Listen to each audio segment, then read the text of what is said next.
அஸ்ஸலாமு அலைக்கும் வரஹ்மத்துல்லாஹி வபரகாத்துஹு. மதீனத்து நபி ஸல்லல்லாஹு அலைஹி வஸல்லம் ஒளி பொருந்திய மதீனா நகர்ல உஹத் போற வழியில இந்த பள்ளிவாசல் மஸ்ஜிதுத் திரா அப்படின்ற பள்ளிவாசல். இந்த பள்ளிவாசல் தான் நபிகள் நாயகம் ஸல்லல்லாஹு அலைஹி வஸல்லம் என்ன செய்யறாங்கன்னா, உஹது போர் பிரகடனம் செஞ்சதுக்கு அப்புறம் அப்படியே வர்றாங்க.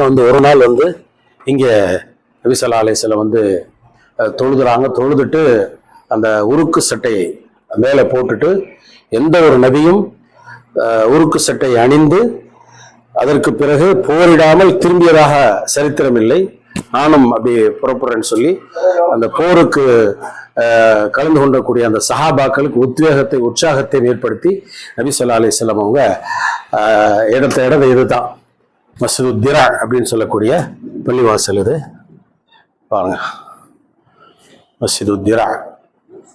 அதாவது போருக்கு ஒரு போர் படை தளபதி முன்னாடி நின்று தாங்களும் அதுக்கு தயாராகி சஹாபாக்களை உற்சாகப்படுத்தினாங்கன்ற ஹிஸ்டரி இந்த இடத்துல இருக்குன்றதை பதிவு பண்ணிக்கிறேன்.